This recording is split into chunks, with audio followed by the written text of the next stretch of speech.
extra de se retrouver là pour cette Bienvenue, interview. Fabienne Flamand. Merci. Une amazing lady. C'est une interview pour une amazing lady. Une amazing lady, c'est une femme extraordinaire, une femme inspirante. Et pour moi, tu es vraiment une grande amazing lady parce que déjà, ta façon de transmettre le Tao et le Tao de la femme lune, c'est juste un délice. C'est succulent, comme on dirait. Un mets succulent qu'on Un mets déguste tous succulent. ensemble. Et puis, pour moi, tu es aussi une amazing lady parce que c'est grâce à toi que j'ai vraiment découvert le Tao et ça a changé ma vie. Donc, je t'ai rencontrée en 2002-2003 dans le sud de la France, à Montpellier. À l'époque, tu donnais des cours de Tai Chi Chi Kong sur la plage du Gros du Roi. Et puis très souvenirs. vite, j'ai aimé ton énergie et j'ai commencé à faire des stages de Tao de la femme lune avec toi et ça a vraiment changé ma vie parce que j'étais dans une période un peu difficile où je venais de me séparer, j'étais toute seule avec ma fille de 10 ans. J'avais perdu confiance en moi, j'avais vraiment besoin de quelque chose qui me remette sur mon chemin et je t'ai manifesté. Ton chemin intérieur, ton chemin de femme, magnifique. Chemin de Et ça a déesse. été une belle aventure. Et en plus, non seulement tu m'as initiée, tu as été une des premières, une pionnière à l'époque. Moi, je connaissais personne qui enseignait tout ça, hein. Et donc, tu nous as initiés, Samantha, Aïcha Sibou, tout le monde est passé par là. Et non seulement tu m'as initiée, mais en plus, c'est toi qui m'as même guidée en me disant, en 2012, bon, G, je pense que tu peux maintenant commencer à enseigner aussi. Mais oui, parce que je sentais ton âme, je sentais ton âme Merci lumineuse Fabienne, qui merci. brillait J'ai beaucoup de chaque gratitude parce jour. qu'aujourd'hui, à mon tour, j'accompagne des femmes à résoudre leurs difficultés émotionnelles, à résoudre, à gérer leurs douleurs, à se sentir, surtout les femmes noires qui ont beaucoup sur la patate, comme on dit, et à se sentir bien dans leur corps, à s'accepter, à s'aimer. Alors, j'aimerais que tu puisses, j'aimerais que plus de femmes te connaissent, même les hommes aussi. Donc, qui es-tu, Fabienne? Qu'est-ce que tu peux nous raconter ce soir? Mystère. Ah là là, c'est une grande aventure, hein, ma rencontre avec le Tao, puisque moi je viens des montagnes de Savoie, où j'ai grandi avec la force, hein, de ma lignée, de mes ancêtres savoyards, avant tout, qui sont avant tout des montagnards. J'ai vécu toute mon enfance une vie choyée par la nature. Dans les montagnes de Savoie, comme une petite Heidi. En fait, c'est ce qui m'a mené tout droit au Tao parce que très jeune, j'ai été initiée à la montagne par mon papa qui est un alpiniste chevronné et qui m'a fait marcher dardard dès 4 heures du matin, toute petite, je marchais sur les chemins je me suis fait un corps fort grâce à tout ce passé dans les montagnes parce qu'en Savoie, quand tu veux marcher, il faut monter, hein, puis après il faut descendre, hein, donc c'est tout de suite assez sportif et ça développe beaucoup la volonté c'est cette volonté que j'ai eue dans la vie de m'accrocher et de transformer certaines épreuves qui m'a amené jusqu'au Tao. Voilà, tout simplement. Donc, on vit de grandes transformations et le Tao vient nous cueillir, hein, pour nous porter jusqu'à les vivre intensément et accomplir finalement notre mission de vie. Parfois, on vit des sortes de circonvolutions comme ça. On passe par des choses très difficiles. J'ai eu à l'âge de 15 ans un accident de ski qui m'a cloué au lit suite à une fracture du calcanéum. La Voilà, fracture du justement, lit. j'allais te demander qu'est-ce qui t'a poussé à faire ce que tu fais. Voilà, une fracture du calcanéum, hein, droit, donc c'est le talon, c'est pas rien. On dit que les taoïstes respirent par leur talon. C'est là qu'on respire l'énergie de la terre et je ne le savais pas, mais cette très très grande épreuve qui m'a clouée au lit pendant toutes mes années d'adolescence et qui m'a coûté 15 ans de ma vie et 15 ans de mon corps, et bien cette grande initiation allait me propulser à ma mission de vie qui était d'accompagner les êtres à retrouver leur âme dans leur corps en mouvement. Et donc très jeune, en fait, j'ai été bloquée au lit par cette fracture. J'étais en seconde quand ça m'est arrivé, au mois de novembre 1985, très exactement. Et ça a été une très très grande épreuve physique puisqu'on m'avait condamnée à ne plus marcher. Donc, je ne supportais plus mon propre poids. Imagine le symbole de cette expression, hein, ne plus supporter son propre poids sur son propre pied. Donc, j'ai été clouée au lit hein, pendant très longtemps. J'ai vécu toutes mes années lycée dans un plâtre. On m'appelait d'ailleurs l'emplâtré. Donc, c'est une appellation que j'ai portée aussi vaillamment. Jusqu'à la guérison. Ça a bien changé depuis, hein. Jusqu'à la guérison de mon pied que j'ai vécu à travers le vécu de ma passion vibrante pour le théâtre. C'est ce qui m'a sauvée. C'est d'écouter mon rêve, c'est d'écouter ma passion. J'ai eu la chance dès la seconde de rencontrer un professeur d'histoire-géographie qui est maintenant décédé d'ailleurs, mort dans une avalanche en montagne.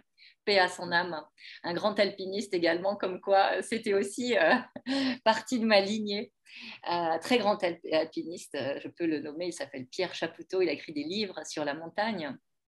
Et c'était lui, mon professeur d'histoire-géographie et mon initiateur sur la voie du théâtre, qui m'a fait jouer mon premier rôle. Sur scène. C'était extraordinaire, alors que j'étais handicapée de mon pied. Je ne sais pas comment j'ai fait. Et j'ai traversé ces années grâce à cette passion. Et après mon bac, je suis entrée en classe préparatoire aux grandes écoles. J'étais en Hippocagne et en Cagne pour préparer l'école normale supérieure en lettres et littérature germanique. J'avais eu le temps hein, de lire dans mon lit, clouée au lit. J'avais eu le temps de m'adonner à ma passion de la littérature. Et donc, j'ai écouté cette petite voix intérieure qui me disait, ta voix, c'est le théâtre, tu dois devenir comédienne et la littérature doit te mener sur les planches. Et en fait, j'ai rencontré mon deuxième grand initiateur, professeur de théâtre d'art dramatique au Conservatoire national de région de Strasbourg, où j'ai fait 5 ans d'études pré-professionnelles jusqu'à mon prix de conservatoire pour devenir comédienne professionnelle. Voilà. Donc, j'ai fait ça parallèlement à mes études et dans le plus grand secret. Et c'est par l'intermédiaire, dans le plus grand secret de mes parents et de mes professeurs, de lettres, que j'allais au conservatoire en secret pour préparer le concours d'entrée d'abord, que j'ai réussi, et puis ensuite faire ces études qui m'ont ramené très profondément à mon corps. Je me souviens très bien, j'étais sur scène et j'arrêtais pas de bouger parce que je supportais toujours pas mon propre poids sur mon pied. Et ça a pris de très longues années avant que je puisse accepter de nouveau à peser mon propre poids. Tout ça est très symbolique sur mon propre talon. Et mon professeur me disait, mais qu'est-ce que tu as? Mais qu'est-ce que tu as? Tu as des oursins sous les pieds. Mais oui, parce que j'arrêtais pas de bouger, parce que je ne supportais pas de rester ancrée. Ça me faisait trop mal. En fait, ça me faisait trop mal. Et ça a été le fait de bouger, d'être en mouvement, ça permettait que la douleur soit moins intense. Exactement. Et j'ai eu cette chance inouïe de vivre cette initiation avec ce très grand professeur d'art dramatique qui est, je vais citer son nom, Monsieur Jacques Bachelier, qui dirige la compagnie Laménie à Strasbourg. Encore aujourd'hui, je lui rends hommage. Il a fait de moi ce que je suis aujourd'hui après m'avoir pelé comme un oignon, comme disait une actrice hollywoodienne en larmes le jour où elle recevait son Oscar. Elle disait on m'a pelé comme un oignon, on m'a enlevé tout ça. Et le jour où il ne restait plus rien, j'ai eu mon Oscar. Et moi, j'écoutais ça et je pleurais comme une madeleine. Et je me disais, bah ouais, c'est un peu ce qui m'est arrivé. J'ai pas eu d'Oscar à Hollywood, mais au moins, je me suis trouvée. Voilà, c'est ça mon Oscar. Je me suis trouvée, j'ai trouvé ma voie, j'ai trouvé la voie du Tao. Et en fait, ma Oui, chance a été… justement. Ouais. Comment t'es arrivée au Tao? Comment est-ce que Oui, bah, comment... en fait, ma chance a été que mon professeur d'art dramatique était un grand passionné d'aïkido. Il pratiquait l'aïkido à haut niveau tous les jours. Et en fait, il a fait intervenir, comme ça se passe beaucoup dans des écoles pré-professionnelles de théâtre, des écoles professionnelles d'art dramatique, on fait de plus en plus intervenir des professeurs d'arts martiaux et des professeurs de tai chi et même de kung-fu. Voilà. Et donc, j'ai découvert le poteau rose à ce moment-là, par l'intermédiaire de l'aïkido. Et là j'ai compris que je pouvais m'appuyer sur ces techniques pour développer, en fait, ma force intérieure de femme, de jeune fille, puisque je n'avais que 20 ans à l'époque. J'étais dans mes très, très jeunes années d'initiation. Et je me suis aperçue que le but de la voix et la voix de l'art dramatique, c'était de trouver sa force intérieure. Et c'est à partir de ce moment-là que le cœur allait pouvoir se simplifier parce qu'on n'était plus perdu dans tout son émotionnel et surtout le regard des autres, qui est très, très palpable, évidemment, quand on est sur scène. On doit se détacher de ce regard, rester soi intrinsèquement par rapport au regard de l'autre et rester soi aussi par rapport au personnage. C'est-à-dire le personnage ne doit pas nous engloutir, doit absolument rester soi-même. Comme disait Diderot dans son paradoxe sur le comédien, il disait, tu fais pleurer la salle, mais toi, tu rentres dans ta loge en mangeant un poulet pour te recharger les batteries, là. Avec un verre de vin? Un bon verre de vin, comme ça se faisait au 18e. Hein. Les gens étaient des bons vivants. Et donc, c'est toute cette voie à laquelle j'ai été initiée.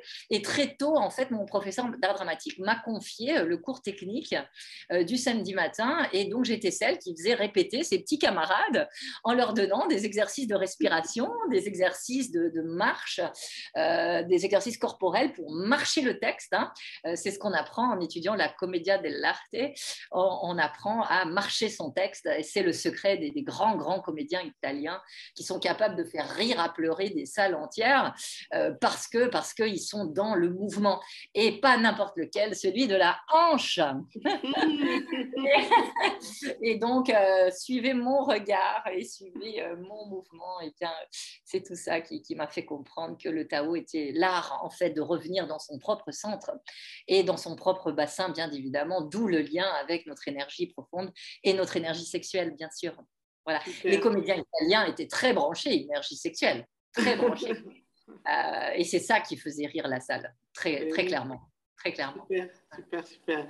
Et alors, quand est-ce que le Universal Healing Tao arrive dans l'histoire avec Maître Chia et tout?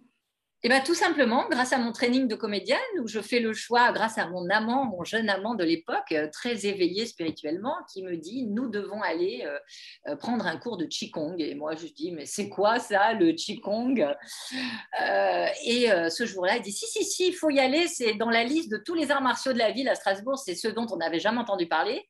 Et lui, malin comme il était, il a dit, c'est là qu'il faut aller parce que justement, on ne connaît pas. Et quand j'y pense, il est décédé aujourd'hui, ce premier évidemment, et paix à son âme, lui aussi. Décidément, je rends beaucoup d'hommages aujourd'hui, oui. grâce à toi, Angie, à tous ces hommes qui ont marqué ma vie et qui ont été mes grands initiateurs. Merci à eux et merci à toi. Et donc, on y va là sur notre vélo à Strasbourg, parce qu'à Strasbourg, c'est une ville où on fait beaucoup de vélo. Et il pleuvait, donc j'avais surtout pas envie d'y aller. J'y suis allée quand même parce qu'il m'a emmenée jusque-là. Et j'arrive dans l'association des cheminots de Strasbourg un soir à 18h30 sous la pluie, dans la nuit et tout. Je me trouve dans un cours avec que des mamies en survêtement qui pratiquaient le Qigong dont je ne connaissais absolument rien. Et là, on commence. Toi, tu avais quel âge là? Et moi, j'étais dans mes toutes jeunes années, là, j'avais 19, 20 ans, je débutais au Conservatoire de Strasbourg, donc voilà, j'étais dans mes toutes jeunes années, j'avais peut-être 20 ans, 21 ans, je ne sais plus. Et en fait, commence le cours, Et là, je sens une espèce de calme qui m'emplit, une espèce de repos qui m'emplit. Et puis alors surtout, je regardais autour de moi, toutes ces mamies, elles avaient tellement les muscles, elles avaient des cuisses tellement musclées, ouais, il fallait descendre dans les postures, tu sais, comme des moines de Shaolin. Donc, je disais, mais elles sont tellement costauds, ces mamies. Moi, ça fait des années que je m'entraîne dans le cadre de ma vie, de montagne, de plein de choses. Et oui, j'avais eu mon accident entre-temps, j'avais perdu beaucoup au niveau musculaire. Et là, d'un coup, je me dis, mais ces mamies, elles sont 10 fois plus fortes que moi, mais quel est leur secret? Et en fait, je découvre que le Qigong est un secret extraordinaire pour renforcer le corps et l'esprit et redonner au corps toutes ses lettres de noblesse. À l'époque, on pratiquait les 8 pièces de brocart, qui est un grand classique du Qigong, du Qigong international, universel. Et ça m'a fait dormir pendant 2 ans. Pendant 2 ans, j'ai cuvé toutes ces heures passées sur mes dissertations, ces heures passées à étudier la littérature telle que j'avais pu y être amenée dans mes hautes études en classe préparatoire. Et c'était dingue parce que j'ai commencé à lâcher mon intellect. Voilà, ça a été le grand déclic, c'est de lâcher cet intellect, laisser mon corps parler. Mon corps avait besoin de repos. Mon corps, et j'étais si jeune et j'avais déjà tellement à lâcher et tellement d'émotions, bien évidemment, transmises par mon éducation de fille, malgré tout, de bonne famille, telle qu'on pouvait l'envisager à cette époque-là. Et, et donc, j'ai compris que je devais quitter la voie sur laquelle j'avais été mise par ma maman, notamment, qui était une voie très intellectuelle, pour entrer dans une voie du corps que je m'offrais sur un plateau, mais qui allait me demander beaucoup de surmonter. Pas du sacrifice, mais surmonter en tout cas des interdits. Voilà, surmonter des interdits. Il m'a fallu enfreindre les interdits familiaux, de se consacrer à sa propre passion en tant que jeune fille. Ça ne se faisait pas. Et donc, avec les années, je suis quand même allée jusqu'au DEA. Et en DEA, où j'étais à Berlin, donc j'ai toujours mené le théâtre. J'ai passé mon prix de fin d'études, etc. Et à ce moment-là, j'étais à Berlin, à l'école des beaux-arts et à l'université berlinoise d'histoire de l'art. Voilà, j'étudiais l'histoire de l'art dans le cadre de mon DEA, puisque j'avais fait ma maîtrise sur le théâtre du merveilleux.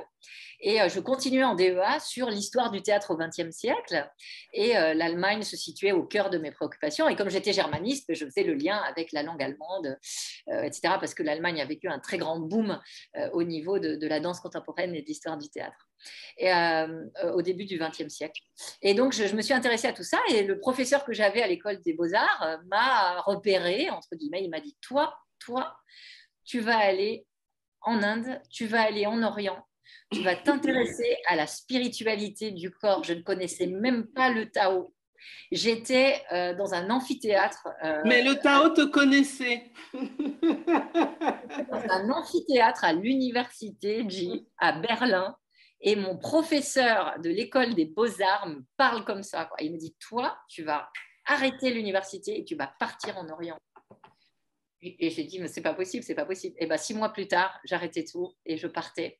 Et j'avais déjà fait mon premier stage avec Maître Chia à Zurich. Je partais en Thaïlande suite à un nombre d'années d'initiation incroyable que je vais raconter à toutes les femmes lunes dans le e-book que je suis en train d'écrire sur l'histoire du Tao de la femme lune. Si cela intéresse nos auditrices. Parle-nous un peu des femmes lunes, dis-nous quelque chose. Elles pourront lire cette histoire que je développerai. Un petit peu l'eau à la bouche. Et voilà, donc là, je rencontre le Tao et là, c'est une histoire d'amour qui commence, une histoire d'amour avec moi-même d'abord, que m'offre sur un plateau Maître Mantak Chia, qui devient mon grand maître d'alchimie, où j'apprends à transformer en fait mon plomb en or. J'apprends à transformer mes blocages intérieurs, physiques. J'en avais beaucoup suite à mon histoire et à mon accident, et émotionnels et psychiques. Je commence à faire l'exégèse de moi-même à travers mes organes, mes précieux organes intérieurs. Et j'apprends qu'on peut se faire belle de l'intérieur pour rayonner à l'extérieur en acceptant enfin qui on est et en rentrant œuvrer à l'intérieur de sa propre nature. Et c'est ça le début de la transformation. Donc, ce que j'enseigne aux femmes lunes aujourd'hui, ça a été un très long parcours. Encore une fois, je vais raconter cette histoire dans Histoire de femmes lunes qui va sortir tout bientôt. Donc, elles auront, les femmes lunes, l'occasion de le télécharger, de pouvoir le lire et de rencontrer cette histoire à cœur reposé, comme on dit. Super, oui. Voilà. Tout à l'heure, tu nous parleras un petit peu plus parce que tu vas voir ton espace formation aussi. Oui, voilà, tout ça va s'ouvrir très bientôt, septembre, octobre, dernier carrage, j'espère, je suis en train de travailler là-dessus. Et justement, le Tao de la femme lune, eh bien, on va dire, allez, 3 grandes étapes. Je ne dévoile pas tout, je garde le secret, je garde le mystère, oui. mais quand même, 3 grandes étapes qui sont d'ailleurs valables pour les hommes aussi, qui sont à la recherche de ce yin intérieur. Alors après, il y aura tout un développement pour les hommes qui sera tout à fait spécial. Mais donc, en gros, d'abord retrouver son corps. Voilà, un corps puissant. Un corps puissant, un corps incarné, un corps vivant, un corps en mouvement. C'est là qu'est notre véritable liberté, de retrouver le mouvement qu'on appelle en Tao le flux cosmique. Comment se remettre son corps dans le flux cosmique et commencer à se recréer, se co-créer ou se retrouver sa force de création en co-création avec l'univers, la nature et la terre. Donc c'est vrai que... Oui, pardon. C'est vrai qu'une des choses que j'ai le plus aimé dans tes stages, c'est aussi ce mouvement de la danse. Tu nous as initiés à la danse tahitienne. C'est vrai que... c'est le bassin, c'est toute cette dimension du ventre, du siège de la création. Pourquoi aller ailleurs alors que toute création se passe là? C'est ce qu'on appelle l'énergie originelle en Tao. On parle de l'esprit primordial. Tout est là, voilà. Et donc le Tao de la femme lune, c'est l'art d'y accéder. Quand on est une femme, on va aller accéder au secret de la création à l'intérieur de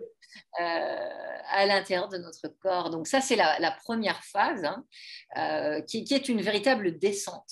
Donc, je suis en train de créer un step by step, une formule pas à pas qui permette à toute une chacune de descendre en fait à l'intérieur de son être féminin et de son corps à travers ses organes jusqu'à son ventre secret de femme. Voilà. Et jusqu'à ses reins. Allez, j'en dis une toute petite partie, jusqu'à ses reins. Voilà. Donc ça, c'est la première grande phase.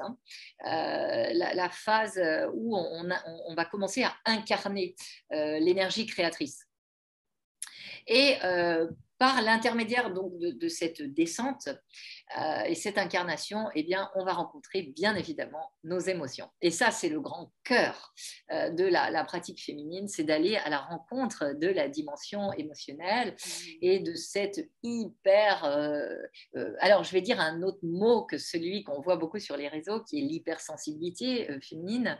Je vais employer un autre terme. Je vais parler d'hyperréactivité féminine. En fait, on ne se rend pas forcément compte d'à quel point on peut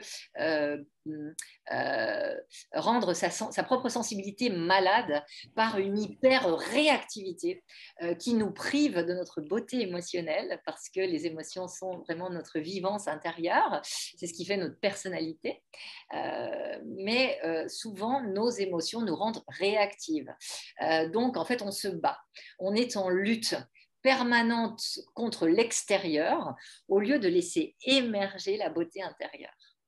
Et donc, toute l'alchimie taoïste est basée sur le fait d'aller regarder, d'aller accepter, de laisser émerger l'être émotionnel en co-création avec les forces de la nature qui vont nous aider à retrouver notre alignement yin-yang. Voilà, trouver le bon alignement d'eau et de feu à l'intérieur. L'eau et le feu étant donc c'est cette grande signature énergétique de nos corps humains, où eh bien, même au plan psychique, nous allons souvent basculer dans des excès. Donc l'excès de feu, c'est je me mets en colère, je monte sur mes grands chevaux, je me révolte, et ça a du bon, ça a du bon. Oui, oui, mais après, je suis vidée, après, j'ai plus d'énergie. Voilà. Voilà. Et le feu, comme quand on met le feu à une flaque d'essence, et ben ça brûle, ça brûle, ça brûle, et puis après on tombe dans la déprime parce qu'il n'y a plus rien. Voilà. Il n'y a plus rien, et c'est une des grandes sources aussi de dépression féminine, ce que j'ai pu analyser au fil de mon parcours d'enseignante du Tao de la Femme Lune, où j'ai fréquenté des dizaines, voire des centaines de femmes maintenant, ce qui m'a donné une expérience du vivant féminin, et j'ai pu me rendre compte de quoi elles souffraient. Voilà, comme moi, je suis appelée aussi à souffrir encore de temps en temps, et je travaille sur moi en permanence pour transformer ces excès de feu et nourrir l'eau. Et l'eau, à l'opposé, l'eau peut être très stagnante. Mon fils me disait encore ce matin en transportant une bonbonne d'eau, ah maman, l'eau c'est lourd. Et je dis, ah mais tu peux pas t'imaginer à quel point c'est juste ce que tu dis. La matière est très lourde à déplacer. Nous sommes faits de près de 80% d'eau. Oui. Et dans un premier temps, souvent, l'eau nous fait stagner. Nous fait stagner, et c'est ce qui, chez la femme, empêche le grand passage à l'action, qui est à l'ordre du jour aujourd'hui, pour laisser émerger le féminin et la féminité de l'être, chez les hommes aussi d'ailleurs, et permettre de se mettre en avant pour laisser éclore justement sa mission de vie et sa propre destination. Souvent, c'est dû à ce poids de l'eau, et nous devons toutes sortir de l'ombre de l'eau. Et pour ça, nous avons besoin de permettre au feu de chauffer l'eau. C'est le secret de l'énergie sexuelle qui va se réveiller et qui va... Super, waouh, on veut en savoir plus, on attend impatiemment cette formation. On attend impatiemment. Et qui va mettre le feu en poudre. Ouais, c'est génial, c'est génial. Il va mettre le feu là où il faut. Donc ça, c'est la deuxième grande dimension, la dimension sur de pratique du corps émotionnel. On va y aller en toute confiance. Et j'ai mis à jour des techniques pour ça grâce au Tao. Et merci Maître Chia, encore un très grand et vibrant hommage. Encore un des hommes de ma vie. Décidément, les hommes ont joué un rôle capital dans ma vie en discutant avec toi, Ji. J'en prends conscience, ça a été de grands moments spirituels pour moi, et je les remercie. Et merci à mon maître. Et en plus, tu as été sauveteur en mer aussi, tu étais toujours entouré d'hommes. Donc, c'est heureusement qu'on se retrouvait avec une trentaine de femmes après pour le Tao de la Femme Lune pendant une semaine. Je dois dire très authentiquement que c'est l'œuf de jade qui a pris toute sa dimension là dans mon existence, entourée par tous ces hommes. J'avais toujours mon petit œuf de jade dans ma poche, et je le serrais très fort quand il fallait faire face à tout ce yang masculin, et l'utiliser aussi. J'ai appris beaucoup au contact de tous ces hommes. Quand j'étais sauveteur, j'ai eu la chance de travailler avec les CRS sur l'Atlantique, qui étaient des grands champions de natation, des grands champions de France parfois dans le cadre de la police nationale, champion de France de natation. Donc, je travaillais avec des grands sportifs et des hommes au très grand cœur, qui avaient une très grande connaissance de l'océan et qui m'ont initiée à mon être de sirène et de naïade. J'aurai l'occasion d'en reparler. C'est un sujet extraordinaire qui m'a donné aussi beaucoup de conscience de la relation homme-femme et comment trouver la paix entre le yin et le yang, chose que j'ai expérimentée depuis dans ma relation donc de femme et d'épouse, puisque je suis mariée depuis 13 ans et que j'ai rencontré mon mari, qui est aussi un ancien sauveteur de la côte atlantique. Je l'ai rencontré par l'intermédiaire du sauvetage. Donc, c'est un homme poisson, un homme lune, avec qui j'ai traversé beaucoup d'épreuves aussi dans la relation et je suis fière aujourd'hui de dire à quel point on est là tous les deux dans notre force, l'un à côté de l'autre et prêts à se respecter. Voilà, donc ça fait partie aussi de ce que je vais traiter un peu plus tard dans le cadre de la formation. Tu vas aussi parler oui. des hommes et puis du couple, oui. etc. D'accord, du couple et de la grande initiation homme-femme qui est aussi un des grandes arcanes de l'ère du Verseau qui amène donc cette nouvelle époque. On n'est plus dans la guerre, on est dans le respect de l'autre, mais ça demande de pouvoir accepter la différence et ça, c'est très difficile. C'est très, très difficile et on est encore en guerre. On est encore en guerre. Les hommes et les femmes sont encore en guerre. Il ne faut pas se leurrer. Et en tant que femme lune, je me sens missionnée de par toute l'alchimie réalisée dans mon propre cœur et avec l'homme qui partage ma propre vie. Je me sens missionnée. Justement, je vais enchaîner sur l'actualité. En ce moment, justement, cette guerre est encore plus présente avec cette histoire de pandémie qu'on est en train de vivre actuellement, où il y a beaucoup de déchirements, de séparations, etc. Qu'est-ce que tu peux nous donner comme conseil par rapport à ça, Fabienne? Je pense que en tant que combattante, puisque je suis aussi sur la voie du kung-fu et des arts martiaux, je vais parler en tant que combattante. Il ne faut pas se tromper de combat. Voilà, c'est que derrière ce combat que nous menons actuellement, savoir si vaccin, pas vaccin, liberté, pas liberté, je pense que c'est un faux combat. Que notre vrai combat devrait être pour la Terre. Voilà. Et pour notre terre intérieure, pour notre santé, pour notre équilibre émotionnel et pour la terre qui est en train de se déchaîner dans ses oppositions eau et feu. Je crois que c'est très clair. Hein. D'un coup, la Grèce brûle, le Var brûle, un pan entier de la forêt du massif des Morts a brûlé et 200 espèces animales ont été décimées, pas plus tard que hier et avant-hier. Voilà, c'est vraiment dramatique ce qui se passe par le feu actuellement sur la Terre. Mais et l'eau aussi, il y a des inondations.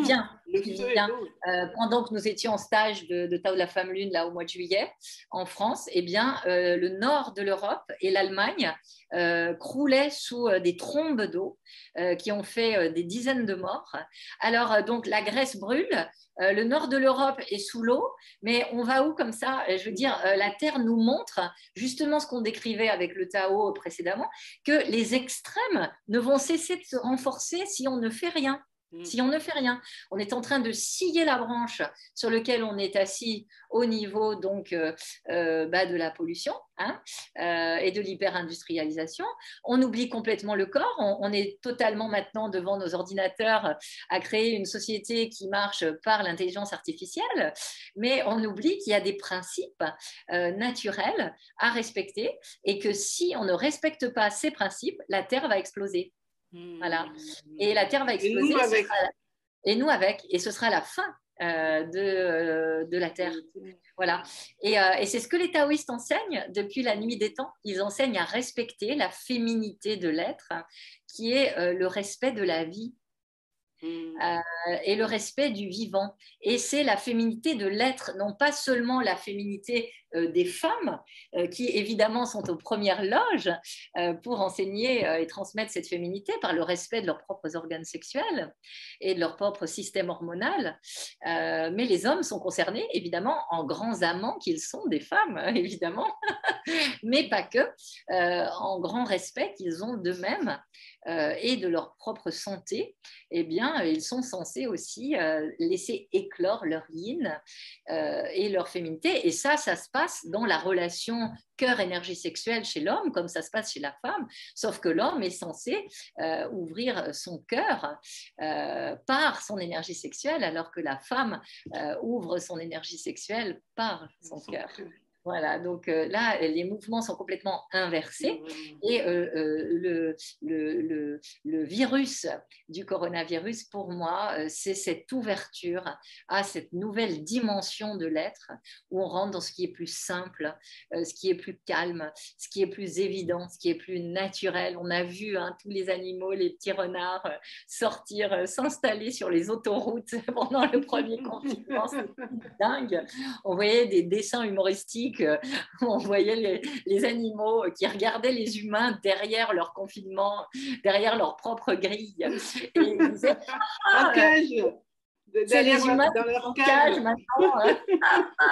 Il y avait plein de dessins humoristiques comme ça qui circulaient sur les réseaux. C'était fou. Et c'est ça le mouvement.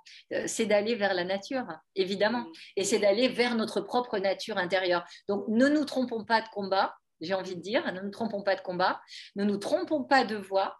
À l'heure actuelle, et parce qu'on vit même en Polynésie, qui flambe sous le feu du Covid, la Polynésie est dans une situation sanitaire très grave actuellement. Et en fait, moi, je relance mes cours de Tao cette semaine-là, en présentiel. Et je ne veux pas me tromper de combat. Je ne me mets pas en colère. Je me mets pas en colère contre les uns ou les autres. Pas du tout. Je manque dans mes pieds. Et je retourne enseigner en demandant aux gens de s'aimer eux-mêmes. Et j'enseigne cette voie, d'aimer leur corps, de redonner force et vie à leurs cellules pour que cette force intérieure jaillisse et fasse écran finalement au niveau du système immunitaire et de tous les autres systèmes, puisque notre système immunitaire dépend de tous les autres systèmes du corps. Nous faisons partie d'un grand tout censé s'épanouir, c'est ça le Tao en nous, en co-création bien sûr avec toute la nature et l'univers. Eh bien, je demande et j'enseigne ça, je demande aux gens de se calmer. et j'enseigne ce calme. J'enseigne ce calme à travers toutes les méditations en mouvement et j'enseigne la liberté par le mouvement. Je pense que notre vraie liberté, on la goûte dans le corps en mouvement. Quand on est en mouvement, en fait, on n'a plus envie de se mettre en colère. Tu sais ça, toi, J, qui est une danseuse. On n'a plus envie de se mettre en colère. Donc, dansons, dansons, dansons maintenant. C'est le moment de danser. C'est le moment de sentir le plaisir qu'on a à être en mouvement. Et je pense que c'est la clé d'aimer notre corps en mouvement. C'est la clé. Et c'est ça, c'est le Tao, c'est le Qigong. La danse est une forme de Qigong ancestrale. C'est ce que pratiquaient les premiers hommes. Ils frappaient la terre et ils dansaient pour s'attirer les bienfaits des forces de la nature. Ce sont les premières danses tribales. Elles sont nées comme ça. Et ça, c'est la danse que nous pratiquons dans le Tao. Oui, oui. Ouais. D'ailleurs, j'ai été surprise comment les mouvements du Tao, des fois, je retrouvais les mouvements des danses traditionnelles africaines. Tu vois? Oui. Moi, je fais le lien avec le Ori Tahiti. Oui. C'est tellement ancestral. Exactement. Et en fait, le Tao fait vibrer l'originel, fait vibrer l'essence, notre essence. Cette essence qu'on a dans nos reins quand on naît. À titre de fœtus, on a déjà cette essence. Et en fait, les danses tribales réveillent cette énergie essentielle par l'intermédiaire du bassin où tout est né, par l'intermédiaire donc de la zone des reins et de la zone des lombaires, qui est la zone phare avec la zone du ventre, la zone phare des pratiques taoïstes. Donc forcément, on fait le lien avec les danses tribales. Ben oui, oui, oui. Moi avec l'Afrique, moi avec Tahiti. Ouais. Ça devient naturellement. Et donc, c'est naturellement aussi que je me suis retrouvée ici à échauffer les danseuses de Ori Tahiti. Mes professeurs de Ori Tahiti m'ont demandé, parce qu'ils m'ont dit, Fabienne, tu as l'air de savoir comment faire le lien entre ton art de préparation du corps et la danse. Et bienvenue. Fabuleux, c'est fabuleux. C'était un très grand cadeau. Super, Fabienne. Et comment est-ce qu'on peut te contacter, Fabienne? Tu as un site internet, hein? Oui, voilà, mon site internet www.taovivant.com et puis mon groupe privé donc pour les femmes, donc Conversation de Femmes Lune, où elles peuvent demander à entrer après avoir répondu aux petites questions de bienvenue. sur le groupe. Et puis l'école du Tao Vivant. L'école du Tao Vivant, donc, qui est aussi un de mes groupes publics où qui est ouvert aux hommes et aux femmes. Hommes aussi, bien sûr, et où il y a tout le programme de mes cours en présentiel, donc l'école du Tao Vivant sur Facebook, où là, on peut me suivre en vrai, en présentiel, ici à Tahiti et dans le reste du monde, quand je me déplace. Voilà. Génial, génial. Et puis, il y aura l'espace formation qui sort en septembre. Donc, voilà. On mettra tout ça sous la vidéo. Voilà, un step by step, tout ça. De toute façon, il y a tous les lives du groupe privé, donc, où toutes les femmes qui le souhaitent peuvent commencer à entrer dans tout cet esprit de femme lune que je souhaite très doux, très progressif, très à l'écoute et très respectueux de chacune d'entre nous. Voilà, tout simplement. Super, Fabienne. Merci beaucoup d'avoir répondu à mon invitation, parce qu'il était important pour moi de t'interviewer, de te partager avec d'autres femmes et avec tout le monde d'ailleurs. Hein. C'est pas oui, avec tout le monde d'ailleurs, puisqu'on a vu que la féminité n'est pas l'apanage des femmes, elle est l'apanage du vivant. Voilà, tout simplement. Elle est l'apanage du vivant. Super, super, super. Est-ce que tu veux dire un dernier mot de la fin? Non, je voudrais saluer tous nos auditeurs, nos auditrices, nos spectateurs et spectatrices et tous ceux et celles qui sont appelés par le Tao. Le Tao va prendre une dimension extraordinaire dans les années à venir et encore un très grand hommage vibrant à notre maître Mantak-Chia ici. Et toute cette lignée jusqu'aux immortels taoïstes qui ont tracé la voie parfois dans des situations humaines, politiques très, très, très périlleuses et qui ont parfois payé de leur vie le fait d'avoir donné leurs enseignements. Je leur rends un vibrant hommage. Aussi aujourd'hui, c'est grâce à eux si on est là.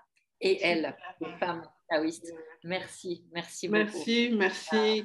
Amour et gratitude à Maître Chia et merci à Maître Chia, à tous les maîtres, à tous les pratiquants de Qigong, de Kung Fu, à tous les pratiquants qui ont aujourd'hui une voix, une mission aussi à transmettre et une force à donner à tous ceux qui se cherchent et qui sont un peu perdus et qui ne veulent pas justement se tromper de combat.